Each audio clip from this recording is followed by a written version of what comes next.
นะผูกที่เก้านะผูกที่เก้าตอนที่สองตอนแรกนี่ก็ได้นำเสนอเมื่อวันพฤหัสที่แล้วนะซึ่งก็ได้ฝากเทพไว้กับท่านอาจารย์พระมหาสมชาติชาตปัญโยปันไว้เนาะนะวันนี้ก็จะได้นำเสนอวงสวรรค์ตอนที่สองนะวันนี้สถานญาติโยมหลายผู้หลายท่านก็บอกว่าไปวัดนะมาแล้วแต่เจ้ารอบหนึ่งละไอแม่ไปมาแล้วนะปั่นรถถีบไปแล้วก็ระยะทางมันก็ค่อนข้างไกลจะไปหลายรอบก็นะบ่ค่อยมีห่ำมีแห้งนะก็บ่เป็นยังเนาะอยู่บ้านก็สามารถฟังรายการธรรมะนะกันได้นะโยกธรรมะจากวัดมาสู่บ้านสู่จองนะสู่ห้องพักห้องนอนของศรัทธาญาติโยมทั้งหลายนะฟังเทศน์ฟังธรรมธรรมะนะกันไปเนาะเอาไปพิจารณาเนาะก็อยู่กับปัจจุบันเอาไว้เนาะปัจจุบันนั้นสำคัญที่สุดนะอดีตอย่าไปละห้อยหาอนาคตอย่าไปเพ้อฝันเพราะปัจจุบันนั้นสำคัญที่สุดถ้าปัจจุบันดีอนาคตก็เป็นดีเนาะศรัทธาญาติโยมทั้งหลายนะต่อไปขอเชิญฟังวงสวรรค์เนาะตอนที่สองก็ใช้เวลาอยู่ประมาณ20 กว่านาทีเอาละก็ขอเชิญศรัทธาได้ฟังซึ่งเสียงเทศน์เสียงธรรมนี่ก็เสียงโดยพระเดชพระคุณหลวงพ่อพระครูอุดมศิริทัศน์หลวงพ่อเจ้าคณะตำบลทุ่งฝายเจ้าวัดศรีภูมิมาบันตาส้มปล่อยตำบลทุ่งฝายอำเภอเมืองจังหวัดลำปางเนอะสำหรับศรัทธาที่ฟังขึ้นอื่นๆขึ้นสีขาวก็ดีขึ้นวัดฝายหินถ้ายังได้ยินได้ฟังกันอยู่ก็เดียวถ้าฟังเตะจบโทรมารายงานกันเตยนะว่ายังได้ยินได้ฟังกันอยู่นะก็เอาบัดนี้ก็เชิญฟังวงสวรรค์ผูกที่สอนเป็นลำดับต่อไปนะโมตัสสะภะคะวะโตอะระหะโตสัมมาสัมพุทธัสสะตัสสะมิงกะเนโกยักโคตังสิตัวอะหะตุวังคาตินสามิติตาอันตะโวนดูลาสัมภูเอสัมตังไหลงานอีใหญ่นี้จักเล่าถึงนางนอนเอาอิสิตาลา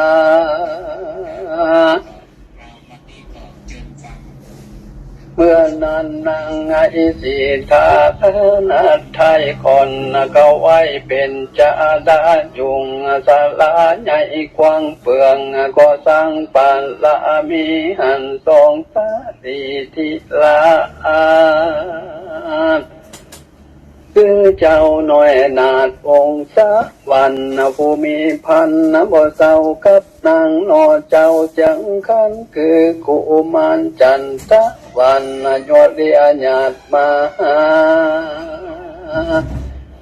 มีโกทางก็ต้องเล่มก็ห้องฮับประตูจักก่อนจูใจแสดักอยู่แก่ไปในก็มีและนาเมื่อนั้นวงสะวันนัดด้อยจริงก็ด้อยจะวันว่านางนงขันนัดน้องตุกสั่งต้องหัวใจปล่อยอันนี้ไก่ฟังค้างเมื่อก่อสร้างปังละมีเป็นละสิ่งปะไม่ละปีไว้มองได้ปีท่าตายความนานย่อนน้องลาตานีปิงบดีสั่งบอกปล่อยมาหลอกบังเงาตนองค์เราจีไว้คือปอไทยละสีไข่คำที่สอนสั่งเมื่อเฮานั่งก้องตังว่าเมื่อสามิกังโคตกานอลานยาจ่าแข่งยาใจแป้งจืนจอยจังก็ถอยคำใหญ่ว่าใส่ใจมีตดเจ้าปดพานีอุดขันติงจะใจเตียงจากไตยุงตีขาแม่นสามิกาถอยไล ลูกแก่นไทยอย่าเตียนควันเมียพิษพันเป็นตดพวงอย่าโกรธโกทางจงคุณเนื้อพ่ายแพ้โอโดนแก่งแต่พี่เจ้าละสิ่งปนไทยหักสังไว้เมื่อเอามาแล้วกาน้องอาเนากรรมปนเจ้าจะสอนพอสายสะมอนน้องไทยอย่างกฎหมายเครื่องขี่อดขันตีไฟแฝอดโดนแก่ตัวใจปีพิษปลายบ่น้อยอ่อนซอยจุงคุณนั่งรีบออกมาเตอเจ้าปิงจากป่าน้องเนาเมืองบ่เครื่องดังเก่าของเมื่อเป็นเจ้าป่ามาหัวใจอย่าใจไก่กดไม่ตวงปีไทยก็สู้มาแม่นมะหังสันเจ้าจักไข่เหล่าปานใดสลีนงไฟนัดน้องบ่ปางป้องจะตึงก็มีแลนาเมื่อนั้นกุมันจันตะวันผู้จันลาดโดยผู้หันผู้บ้านปีเจ้าทุกโศกเศร้านักนาเหตุอิสิทลานเนาบ่ตานเหล่า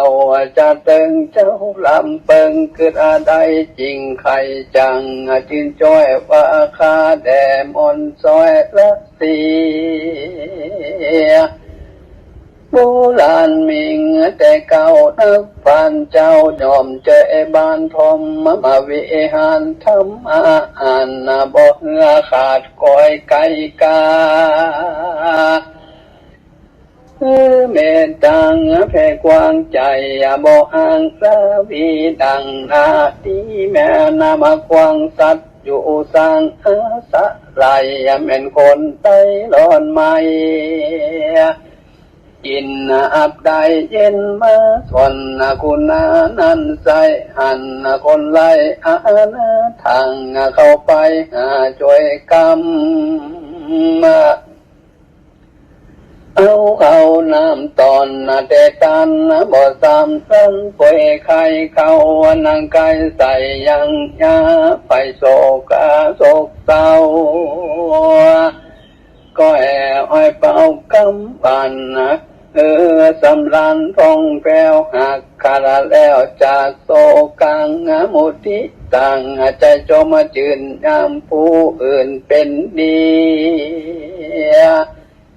แต่เมื่อสลีเตรียมตุ่มปุกห่อหุ่มบังไฟมีใจใส่จินจ้อยไข่ก็ถอยปิญญาสุเปกังนันใจหันเพื่อนลายยาดูเบาแป่งใจเล่ามันอย่าดวนสันไปวางบัดดี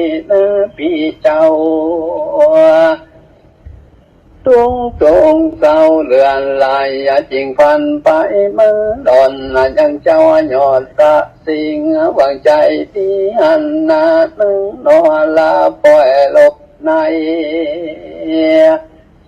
องจะไข่เก้าถ้อยใจบ่ห้อยฟ้านี้เจ้าละสิ่งแต่เก้าสินบ่เศร้าใสงามเมื่อเป็นธรรมเตียนย่อมฟังเป็นละมาบาทย่อมบันเตาหดใจเอาก็สร้างทำอันกว้างคมบวิหารนงคันนาไทยเกก็นาไก่กะนิ่งก้อยตามแนวถอยแต่งเก้าแห่งละสีเจ้าปั๊มเป่งทำมาเมื่อนั้นอีสิ่งทลานาน้องอยู่ในแห่งห้องศาลาฟังคำจาโอกันแห่งจันตาวาสุมานนั่งลงกันโคตรไม่อดบ่ได้จริงจังจ้าวากาสัตทางโนเต้าบ่ทากาเอาคำสอนแด่เติมหอมใจจ้า ตัวแห่งกาใหญ่กับพระสิ่งคำสอนมีหลายหลังตัวข้าหากฟังมาปปิตาปอเจ้าได้สอนเราใครปันทำทุกอันกาหัวบ่ท่าผู้จะลายสูงพันจุงพันภายปอกนาเอากันกว่าเร็วไว้ถ้าบอกไปเป็นขาดอยู่ภาษาละหอใจกว่าทุกใจสกเศร้าดังเมื่อเก่าอ่อนมาจัดอยู่ดงนางปะกวางเปลืองก็สร้างปั๊มเป็นธรรมของสุดกรรมเตียงอนิงแต่เต่านี่เลยละแม่นเกิดมือจัดนาคุณอันคาปั๊มมาเป็นธรรมจุงตัวตำใจเต่าจวบเข้าเมื่อไปตุนแดดเตอะเมื่อนั้นมาหาสันเจ้าได้ยินนางนอนเอาเจียนจ่าทรงมานัดสั่งบ่น้อยจริงก็ถอยลายฟังกันองค์การน้อยอนองบ่ตานต่อใครคานส่วนกุมันจันตะวันผู้ฉลาดโดยผู้ใบจริงสันหมายบอกไว้แก่งปีไทยวงศวรรณเลี้ยวก่อพันก็ถอยว่าเจ้าจืนจอยระสีนิสังละดิ่งแบบเบาละหินเก่ากองทำสั่งใจทำรำกัวปีแห่งคาทุกเรือลายจงใจพายแพ้พลพ้นจากโตดมันละนังก็ออกเมื่อยาจาปีกาปนตั้งใจกันอุไปเก่าแล้วเจ้าต้นแก้วนองปุตังก็เนี่ยมาล้มตา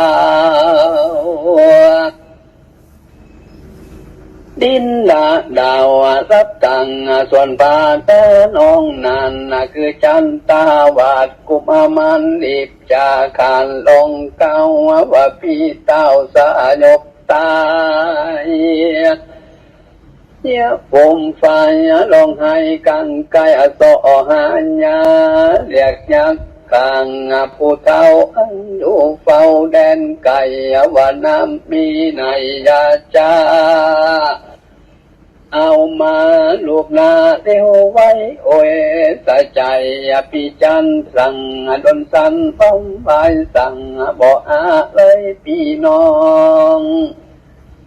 นั่นอยู่ห้องยังใจย้อนใส่ใจนอนเอาขยักเท่ามาลายสั่งบอนตายยักขาโอ้ยตายเพื่อนนางนอลาเทวิงเพื่อนนายนี่จากข้างยังไฟอ่างตัวมาเพื่อนบอจาฟอนาปีแห่งข้าจริงเมื่อมอนในดงต้นเดือนทองที่นอกห้องเทวิงเม่นเจ้าปุลีหัวข่าวเขาเตียงเก่าเตียนควนเล่นนาเมื่อนั้นอีสินทานัดน้องนั่งในห้องศาลาฟังกำจังร้องให้แห่งเจ้าหนอไทยจันทวาดกุมารนั่งลงการตกสาลังจริงเฝ้าฟังออกมาปันเขาคุ้มพันนมก่อนยังเจ้ายอดสามิกาเปลวไข่จังลำลองเห็นโศกต้องหัวใจน้ำตาไหลห้ามนาโนลาลำพันส่วนเจ้าองค์สะวันนอนเต้าเนี่ยดินดาวหายใจตาใสเตือนอ้อยแล้วจริงก่อยคืนดี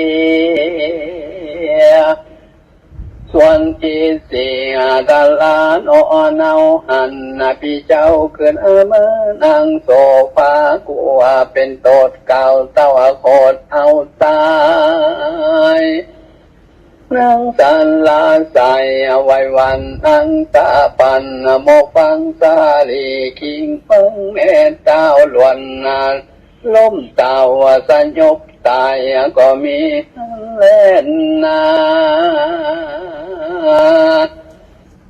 นั้นวางพมาหังกสันเจ้าตนองอันหันเทวิอาลาสาจบตายโศกตุกลายแปดไม่ลงลำให้ขังว่าโอยโอ้โอ้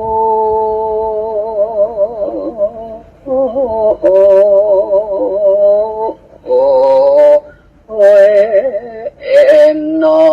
สลีคิงเพิ่งโนเนาตั้งดนเข้ามางาลานางจุงคืนเมื่อยานจ่าปีจักปองนาเมือง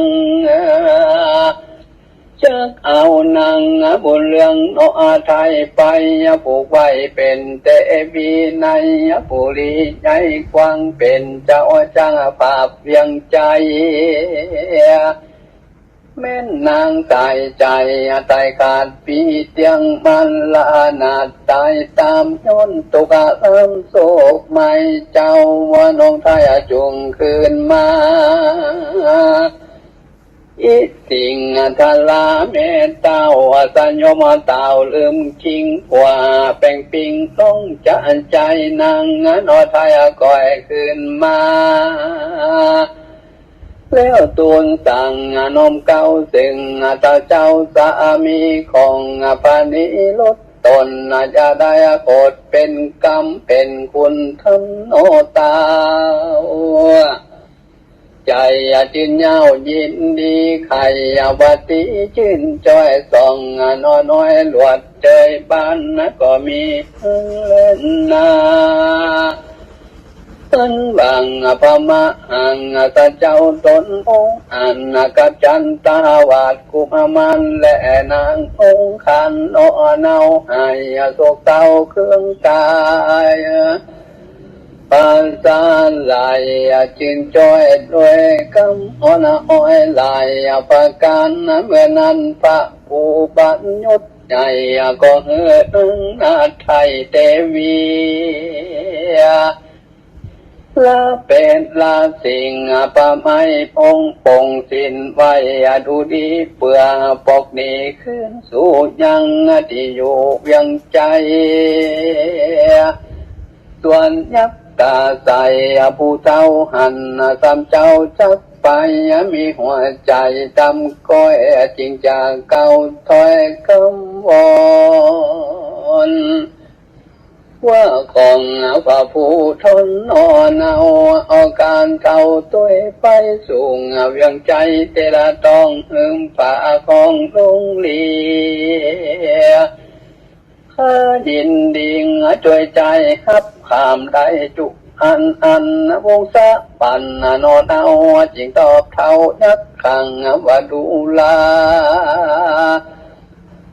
ใหญ่ยักตนใหญ่การอันไตเตียวไปสู่ยังใจเด็ดต้องคงแห่งห้องเมืองคนหิวกังวลเกิดไกลขวาทันใดเครื่องคิงจงอยู่ดงที่ป่ากว้างต่ำไปห่างเฉยบานเด็ดว่าอันที่นั่นกลุ่มพันยักษ์เท่าจริงไว้เจ้าเจียนจังว่าแผ่นมาฟ้าแม่นมาหาลาเจ้าทุกโศกเศร้าสันใดในเวียงใจพระสันจงคือละกว่าสัญญาคือหลอดหายังคาบ่ฮือจ่าเฮิงนั้นกาจักตันไปหล่อนช่วยเจ้ายอดบุญมิจะแลนา ว่าโนเต้าตั้งตามก็จะงามบ่อาเศร้าเลยอยากเท่าดงไฟซะย่องขึ้นไปใจจ้าตัวฟ้าไปบนขับไปสนป่าไม้ห่างกว้างใหญ่สุดต่างจากคะนาบ่ได้ไปจันใจบ่หันเมืองสามบุญเรื่องพี่น้องล้วนพดสู่ห้องคงตากว้างเลือนตาจะจำตินฟ้าจอยไว้จักหนถอยปกไว้ปิกนาไว้ขึ้นหลังบ่หันยังป่ากว้างอันแต่ตาตั้งโครงการตั้งวันดานตำก้อยแถมสักน้อยเตียงตกลงสามพระองค์นอนเนาหินทรงเศร้าทรงกามีการยาอิดอ่อนแห่งน้อยบ่อนเรือนใจเล่งแหลไปตั้งนาอันแต่ฟ้าสุดตั้งและซ้ายขวาหันแต่น้ำบ่หันฟังกำทั้งใดเสิร์ชย่องไปจะใจจริงพระใส่โดยผ่ากลางโกงกะแม่ใหญ่กวงแก่ใจปุ่นจมสายอุดมสาอันใส่ว่าวาดโตตังสามกาสัทธานอนจันก็ลงตีหันแลงตาวันแดงตกต่ำลวดมืดคำจนตาตามโซฟาพี่น้องก็นอนที่ห้องนอนสายลมจอยไฟพัดวันใจน้ำปาดสะสนพอไปบนฟังฟ้าเจ้าเป็นตาส่องแสงสี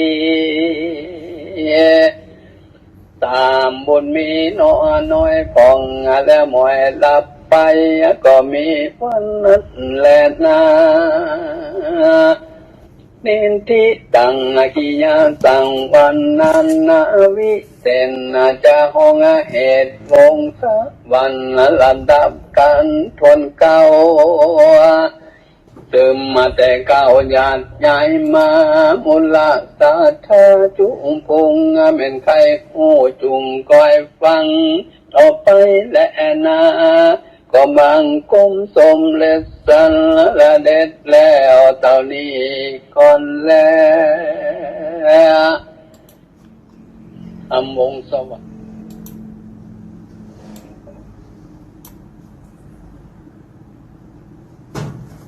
ก็ได้ฟังจบไปแล้วนะเป็นธรรมวงสวรรค์นะผูกตีเก้านะตอนที่2นะซึ่งก็ทำมีความยาวพอสมควรถ้าหากว่าจะเตะผูกเดียวนะจนจบหลวงพ่อเพิ่นก็ว่ามันจะนะทำให้กินเวลาเกือบชั่วโมงนะก็จะบ่มีโอกาสได้อู้ได้จาได้โทรหากันนะหลวงพ่อเพิ่นก็เลยแบ่งเป็น2ตอนซึ่งตอนแรกของผูกที่เก้านะก็นำเสนอไปเมื่อวันพัดนะซึ่งท่านอาจารย์พระมหาสมชาติชาตปัญโยนะเพิ่นก็ได้เปิดนำเสนอขึ้นไปแล้วเนาะสำหรับวันนี้ก็เป็นผูกที่เก้าตอนที่2นะผูกที่เก้าตอนที่2ก็ผูกที่10นะเนื้อหาสาระเป็นจะได้ก่อติดตามรับชมรับฟังกันได้ซึ่งก็พระเดชพระคุณหลวงพ่อพระครูอุดมศิริทัตน์ก็ได้เมตตาอัดเสียงทรงมาอย่างสม่ำเสมอแต่บางเตือรายการศิริธรรมกำเมืองอาจจะบ่สม่ำเสมอนะได้ออกของบ่ได้ออกของขอสุมาอภัยเนาะเพราะว่าออกเวลา 5 โมงแรงนี่ก็วันนี้นี่ถ้าบัดใจวันหยุดนี่ก็บ่ได้ออกเหมือนกันนะพอดีว่ามันเป็นวันพระวันศีลเนาะก็เป็นวันหยุดทำงานก็เลยมีโอกาสบ่ต้องได้หีบได้ฟังเข้าเวลาเข้ารายการก็ตันเวลาพอดีตั้งแต่4 โมงแรงจนถึง 5 โมงแรงช่วงที่1 5 โมงแรงถึง 6 โมงแรงนี่ก็ช่วงที่2ซึ่งท่านอาจารย์พระมหาสมชาติชาตปัญโยเพิ่นก็ได้ตั้งข้อความ ก็เป็นห่วงอยู่เหมือนกันกลัวว่ารายการซีรีส์ทำกำเมืองจะได้เข้าก็จ้านะเพราะที่ผ่านมาเนี่ยบางเตือก็ลาเขียนไปลาหาอาจารย์มหาสมชาติมันปะโทกำเดียวกับลากำเดียวกับลานะก็ยังว่าภารกิจมันก็มีอยู่เนาะขึ้นเหนือหล่องใต้ไปหั่นไปนี่บางทีก็ไปสอนจะปิกมาสอนปิกสอนแล้วมาออกรายการขึ้นตัน5 โมงผมจะก็วัดดวงใส่กันอย่างที่ว่านั่นแหละไฟแดงมันนักสถานญาติโยมทั้งหลายยิ่งเป็นช่วงเลิกงานเนาะก็ถ้อยทีถ้อยอาศัยกันไปติดไฟแดงก็แบ่งให้กันไปตั้งซ้ายเขียวตั้งขวาเขียวตั้งหน้าเขียวตั้งเท้ากับเขียวห้องนี่กันมันกับเวียนกันอย่างเงี้ยมี7 ไฟแดงมันก็จะกินเวลาอยู่เหมือนกันก็หวังว่าได้รับ ความเมตตาอภัยจากศรัทธาญาติโยมทั้งหลายที่ได้ฟังรายการศิริธรรมกำเมืองศิริธรรมกำเมืองถ้าวันใดบ่ได้ออกถ้าได้ยินเสียงนั่นแปลว่าออกสดอย่างเดียวบ่มีกันเอาเทปพ่อครูศิริธรรมบัณฑิตมาเปิด เพราะว่าอย่างเพราะว่าเวลาออกแล้วเนี่ยจะบอกวันนี้เป็นวันที่เท่าใดวันนี้ก็ไม่ได้บอกกำเตือกันเนาะวันนี้ก็ตรงกับวันพักเนาะที่14 เดือนกันยายนพุทธศักราช2566เป็นห้องว่าเป็นวันเดือน11 ดับเป็นวันเดือน11 ดับก็แฮม14 ค่ำเนาะเดือน11แฮม14 ค่ำเดือน11เจริญปนสาธุเจ้าได้ฟังอยู่แล้วไปตั้งใดเนาะหันทั้งเกตอันถ้าอาจารย์นี่หันแล้วบ้านนักกวางแม่นบ้านนักกวางแม่นละเปิ้นเคยไปเทศกับอาจารย์พระมหาสมชาติเนาะโง่สาธุหอมตั้งใดจอมอมสินกะใส่ออมสินนั่นใส่ออมสินไปหั่นเด้อบำรุงเป็นการน้อมกาไฟสถานีวิทยุขอบคุณแม่ใจอันว่าบอกพระอาจารย์ตอนหันแล้วโดนแน่นะได้ป้ากันแล้วเนาะไปบ้านนักกวางไปซื้อตีดินไปป้าซื้อเพลินไผ่นุ่มไผ่แก้เลยกันเนาะจะเข้าไปเต็ดวันนี้ว่าไผ่นุ่มไผ่แก้เลยกันหลวงพ่อ75ไผ่อ่อนเลยกันไม่ใจอ่อนกว่าก็ว่านั่นนักกว่า77ไม่ใจนะอันก็เป็นปีเปิ้นเนาะเป็นปีปี2 ปีสาธุเนาะดีอยู่ดีมีสุขแล้วค่ะอาจารย์ปุ้นเชียวอยู่ด้อยอย่างก็จังหายปุ้นใครหลวงพ่อที่ทำบุญแล้วจอมหลวงพ่อจอมพ่อกะบ้านจอมวัดจอมพ่อแล้วก็เต้ากันนะกะกับหลวงพ่อพระครูดมเป็นชิวเดียวกันนะอันก็เต้าเดียวกันนะก็ไม่ใจเนาะเต้าเดียวกันเดี๋ยวสุขภาพแข็งแรงทำไปเลยอยู่ดีอนุโมทนาอยู่ดีมีสุขเนอะสาธุเจริญพรเจ้าโทรมาใหม่ไผ่ตะกี้แม่แก้วโทรมาใหม่เนอะ064-949-5999นะโทรเข้ามาได้ละตอนนี้รายการศิริธรรมกำเมืองเปิดโอกาสให้ศรัทธาโทรเข้ามามีเวลาเปิดเตือโทรเข้ามาได้นะมามาจ่ายมาแลกเปลี่ยนมาสรุปทำให้กันฟังได้นะเจริญปอนเบาวิทยุหน่อยแม่แก้วอะไรทำไมทำไมเปิดวิทยุเสียงดังอะไรทำไมอยู่ที่ไหนตั้งใดบ้านกัดใต้อยู่บ้านเหรอไปไหนมาก็ไปวัดนะกะเป็นยังแบ่งวัดเกิงหนึ่งรายการศิริธรรมเกิงหนึ่งได้ยินทั้งป่าที่กำเป็นยังแต่คะแนนจอมอมสินจะเป็นลดเกิงนะใส่เต็มบรรลดนะ chỉ đi เออ trong tìm ดีละนึกว่าได้ฟังเกิงเดียวกับจอมเห็นเกิงเดียวมันจะเนาะcường đây cho đây bằng vào đất đi โอ้ใจอีกาได้อู้กันเหมือนเลย จะเป็นแบงอันจะเป็นจอมมดนะกะ ดีละใจเอ็นเนี่ยได้คบกันเหมือนอยู่ ใจเอ็นเนี่ยดีโอ้ดีได้คบกันเหมือนอยู่ ต้นหัวจบแล้ว สาธุ ป้ากันเนาะ ได้สาธุนะ18กันยาเนี่ยทำบุญ ใจเด้อ เป็นทำบุญหลวงปู่18กับไปก็ได้นะวัดบุญญวัฒน์นะจวน เดี๋ยวกันกับทางฟังหมอชุมกันกัน จวนแม่เพ็ญศรีไปตัวนะ ทางเราเป็นสีว่า แม่เพ็ญศรีไปส่งนะสาธุเจริญพร เนี่ย เจริญพรเยายพร เจ้า โอ้ได้ฟังก็ล่ะตั้งปุ้นล่ะ เขาฟังได้ ทำน้องลำปางได้ฟังได้อยู่เนาะ ได้จ้ะ ฟังได้อยู่เนาะอาจจะบ่เหมือนตั้งเชียงใหม่อันนี้เป็นว่ามะนาวหล่องของทำน้องมะนาวหล่อง ว่าปีนะที่เจ้านั่นเห็นลื่นเห็นน้องไปได้ เต็ดน้องกับฟังได้โอ้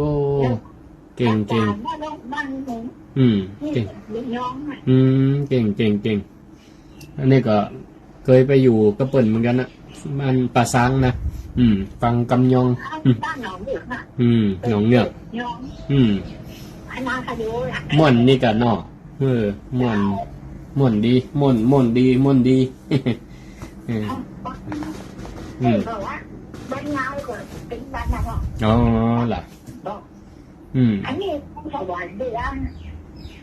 คือแม่จึงหงน่ะแม่ป้าแม่ละกันป้าหงละหงปุ๊บติดตามเนอะสาธุขอบคุณเนอะยายพรเนอะเจริญพรนะสาธุอยู่ดีมีสุขเจ้าสาธุใครฟังอยู่ที่ไหนตั้งใดเชียงใหม่ลำพูนลำปางเชียงรายกาโทรเข้ามาได้นะรายการซิริธรรมกำเมือง064-949-5999นะฟังตั้งขึ้นสีขาวยูกาหรือขึ้นใดก็ตามเช็คสัญญาณกันหน่อยนะเช็คสัญญาณกันหน่อยช่วงนี้หมอหูเป็นใดสะอึกมันใครมีเคล็ดลับอันใดก็โทรมาบอกกันได้นะสะอึกนี่นะโอ้กินน้ำมดเป็นขวดมันบ่หายมาเป็นเตือเหมือนกันใครมีเคล็ดลับดีๆก็แนะนำกันได้แต่ก่อนนี่เวลาไผ่สะอึกนี่เขาแกล้งถามเนาะไปลักอย่างเป็นมาแน่ไปลักอย่างเป็นมาแน่จุคนสะอึกเนี่ยเป็นสะดุ้งแล้วก็จะได้โต้ตอบนะมันได้ยังร้อยเดี๋ยวก็หายไปเหรอแปลกอยู่เหมือนกันนะหรือว่าใครมีเคล็ดลับดีๆมาบอกกันได้เจริญพรฮัลโหลเจริญพรแม่สาธุแม่อย่างก็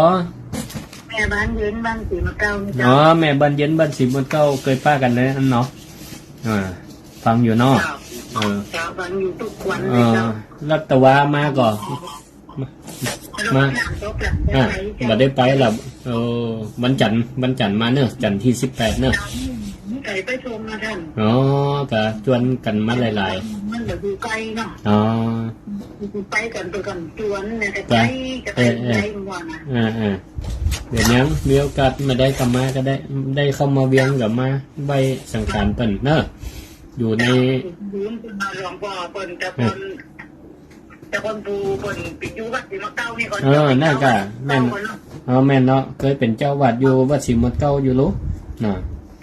เจ้าวัดวัดศรีมะเก้าต้องไปสักวันใดวันนั้นแต่ว่าเขาไปกันได้ชวนกัน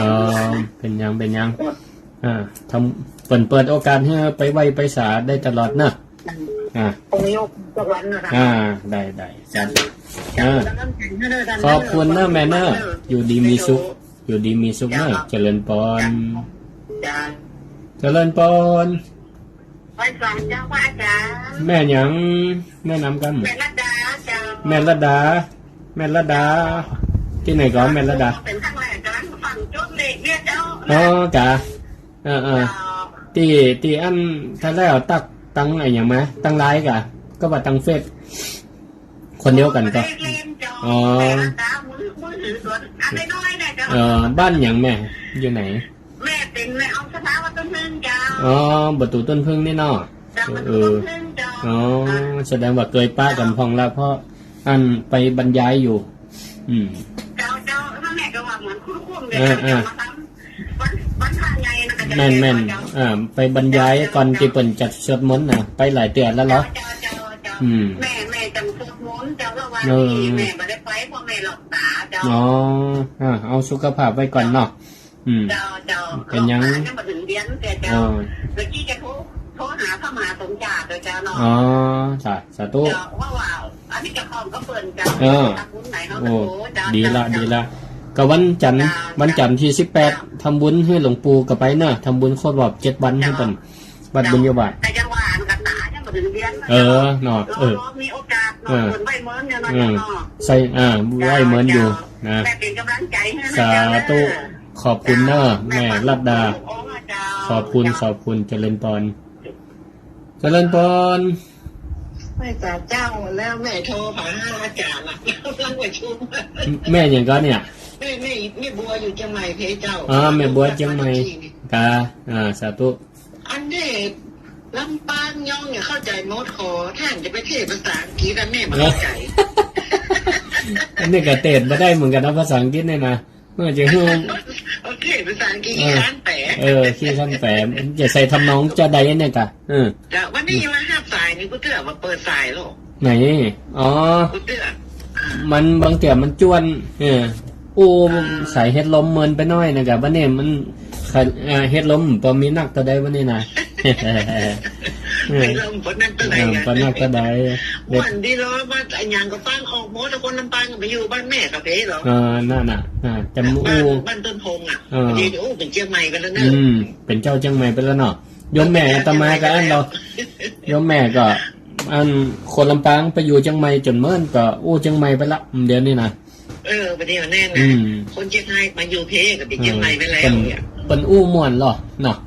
คนเชียงใหม่ม่วนสะพ้ายแม่ก็เป็นคนบางแป่ก็เชียงใหม่ไปอย่างละเดี๋ยวอยู่นี่มา40 กว่าปีแล้วมีเสน่ห์เชียงใหม่นะมีเสน่ห์คนม่วนหรอไปเถียงสู้ลำปางก็ได้ในทางบอกอันนั้นบอกว่านะอันนั้นนะก็แล้วก็ว่าอันมืดฝนมานี่เนาะมาเปิดฟังพอดีลูกว่ามาตะกี้นี่ไปวัดใดแม่เขาสถาวัดปลานแต่บนสันทรายหลวงเพยสาธุมันมีแต่บนสันทรายหลวงกับบนสันทรายน้อยอย่างนี้พระสงฆ์องค์เจ้าเป็นกระเตดม่วนหลายตนต้องพูดนะเนาะทุกเจ้าก็เป็นคนพะเยานะล่ะแล้วก็ไปเป็นเชียงใหม่แล้วเตดกับทำน้องเชียงใหม่ไปแล้วเนาะเป็นจิตมาทีเทพมาทีดีเสียงม่วนกันเจ้าให้กำลังใจเนอะขอบคุณแม่บัวขอบคุณสาธุอันนี้ฟังขึ้นอย่างไฟหินกันอันนี้แม่ฟังไฟหินอย่างสาธุขอบคุณเนอะอันนี้ชัดเจนดีเนอะไฟหินนี่นะแม่ละเดี๋ยวกันแม่ขอน้อยตู้ดอยกับตลกดีรู้แม่ฟังอื่นนะล่ะตลกดีไปเมียนป่าเป้าจะเป็นกองมันพูดบัดได้ไปแม่มีงานอย่างเจ้าเป็นกินอะไรอย่างน่ะตามสลากอะไรอย่างที่ภาษี2 เมืองน่ะล่ะบัดได้ไปตรงพุ่นครับนึกว่าตู้เจ้าลำปางกับแม่วันผูกนี่อันเนี่ยอย่างก่อนเนี่ยไปมจรกับวันผูกเนี่ยนะมแล้วกับมาราชพัฒน์เนี่ยท่านบวรวิทย์ท่านบวรวิทย์ไปอาตมาไปนั่นน่าเนี่ยได้แม่เขาถามอันตัวเจ้าดีเป็นนมอยู่นะเป็นมรณภาพกะท่านครูบาน้อยล่ะแม่นนั่นนะครูบาน้อยน่ะแม่นละมรณภาพแล้วก็เป็นอันนี้เลยเป็นเขียนสั่งกำไว้เนาะตายวันใดเผาวันนั้นเนาะก็เลยเนี่ยกะตั้งแต่ตายนี่เขาไปกันหรอล่ะตอนต้นมีชีวิตอยู่ไหนแม่นสาธุเจ้า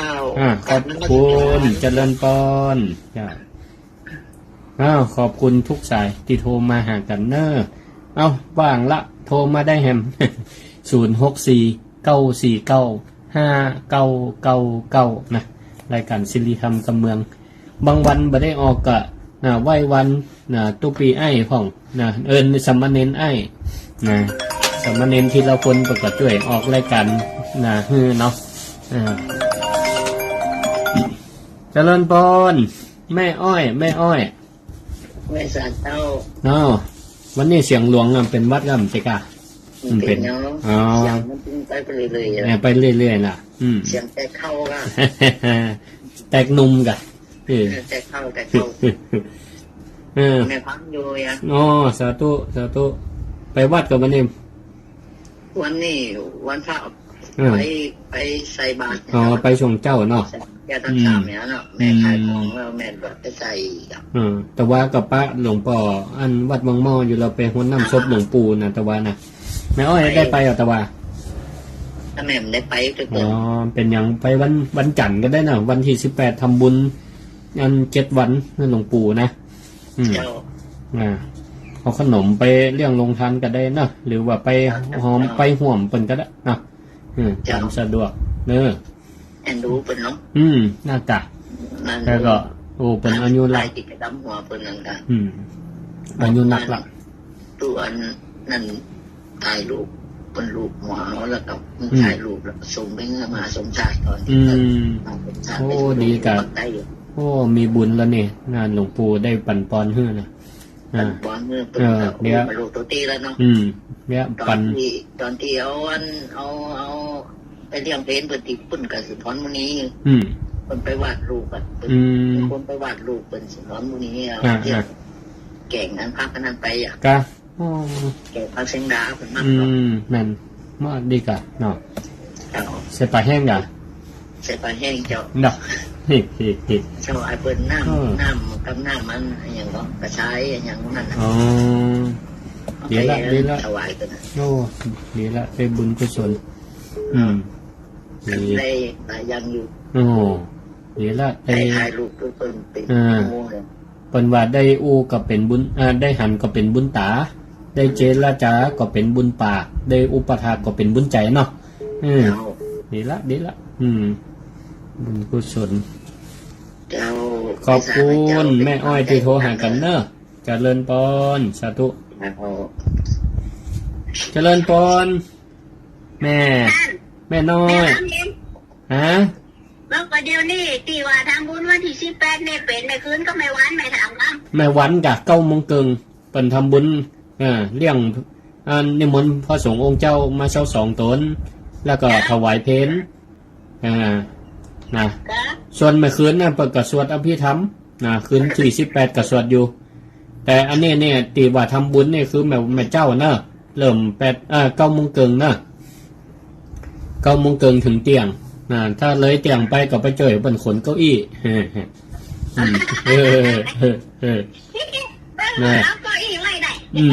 ไปเจอบนเก็บขวาล่างอันเก็บถ้วยกะเดี๋ยวจะล่างทุกกระดองได้ล่างแล้วเดี๋ยวบนเก็บถ้วยใส่ถุงดำอย่างเดียวแม่ว่ามันเจ๊นายยังตัวนะเก็บฟองให้ถุงดำน่ากะมาเดี๋ยวมันมีไผมาล่างให้ละสะดวกสบายมาวันแม่จวนแม่วันนี้ไปสาธุเจริญพรสาธุขอบคุณขอบคุณทุกสายที่โทรหากันขอบคุณทุกสายน้องเนนไอ้ก็เข้ามาในรายการตัง Facebook ไลฟ์สาธุอันนี้ก็เปิดออกทุกวันติด4 โมงถึง 6 โมงแรงเหมือนกันก็ศรัทธาก็ติดตามรับฟังกันนักกันหลายบางเทีก็รายการศิริธรรมกำเมืองบ่ได้ออกก็ได้ขอสมณเณรไอ้เปิ้นได้ออกแทนก็ได้ผ่านทางจันเอ็มเปิ้นประสานพ่องดีละเนาะบ่ฮือได้ปังได้เป่ามีศรัทธาได้ฟังเทศน์ฟังธรรมกันไปเจริญพรปิดวิทยุก่อนไปจ้าเจริญพรฟังตั้งเพลงกันเนอะเจริญพรบ่ปิดวิทยุนี่บ่ได้ยินกันละฮัลโหล ปิดวิทยุอู้กันก่อน ได้ยินก่อนฮัลโหลเปิ่นไปฟังวิทยุบ่ฟังโทรศัพท์ เลยอู้กันบ่ได้ละ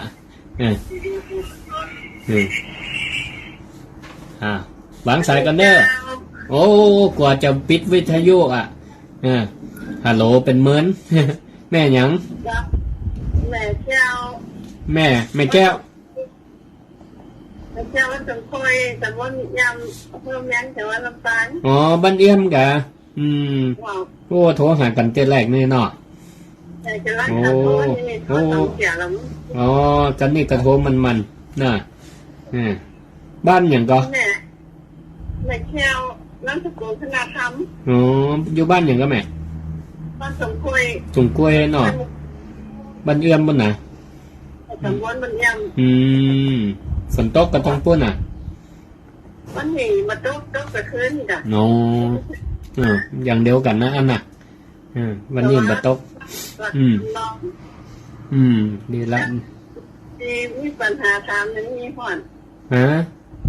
ถามได้กันได้กันไหมว่าได้เอาอย่างไปวัดเนี่ยเนาะแม่ไปวัดไปส่งเขาวัดวันศีลตลอดมันมากับไปทำตาม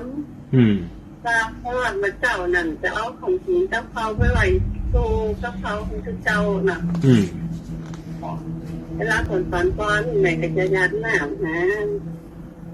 อยากเป็นแม่จิวพ่อแม่ลูกหัวหนับแต่จะคนจะได้วุ้นเจ้าเขาก่อนโอ้ได้กะเอาส่งอธิษฐานจิตอย่างไปหาเปิ้นก็ได้หมดแม่ยังเขาส่งจดหมายนี่กะจะหน้า2ถึงแล้วมันก็ต้องถึงเนาะนี่ละยังว่าแม่เอาไปอย่างเดียวอีนะเอาไปอย่างเดียวไปวัดวันศีลเจ้านะแล้วเขาอย่างเดียวเราไปใส่ตู้แล้วก็เขากับมันนั่งท่าก่อนก้อนเป็นมาก่อนก้อนเขาไปยันเปิดเนาะได้หมดล่ะโอ้ได้หมดตานหากี่คนก็ได้หมดจะว่าโอ้กับข้าวอย่างเดียวจะไปป้อกินยังมันเป็นของติ๊บหมดแม่อย่างตัวเจ้าเปิ่นปันป้อนนั่นกะเป็นข้าวติ๊บน้ำติ๊บ10ประการเนาะเปิ่น